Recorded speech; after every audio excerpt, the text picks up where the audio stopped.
In this video, we're going to be expanding a logarithmic expression using basic properties of logarithms. Okay, so we've got our properties of logarithms. If you aren't familiar with these, I've already made a video about how they are used.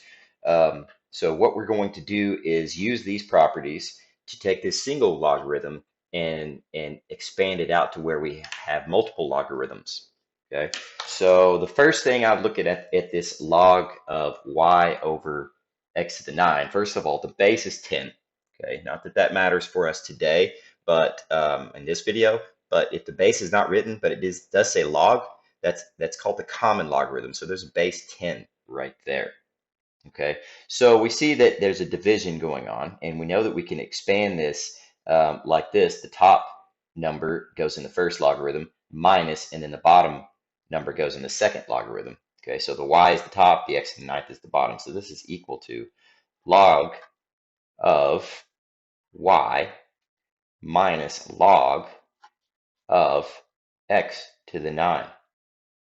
Okay, and then it says here we should not have any exponents when we expand out. So we do have an exponent here, so I can use this power rule of logarithms to take the exponent that's up here and put it out front. That applies to this, so I'm going to take this 9 and put it out front. So I get log of y minus 9 log of x. So I've expanded it out as much as possible.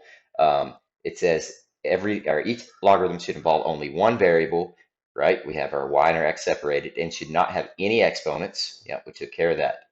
Okay, so moving on. That's as expanded as it can get. Let's look at this one. So this is log, again, base 10, since it's not written, of y times x to the 4. That's going to use this first property that says when you have two things that are being multiplied, you can separate it into two logarithms. The first thing goes in the first logarithm, and the second thing goes in the second logarithm. So our first thing here is y, and our second thing is x to the 4. Okay, so this becomes log of y plus, because this is the product rule, right, plus log of x to the 4. Now, just like last time, we want to take this exponent and put it out front. So that becomes log of y plus 4 log of x. So we've separated the two variables and we took care of the exponent. So this is expanded as it gets. Okay, let's look at the third one. This is, again, the quotient rule.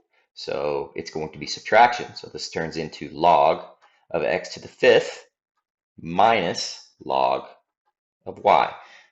Now we need to take care of this exponent, bringing it out front using the power rule. So that becomes 5 log of x minus log of y.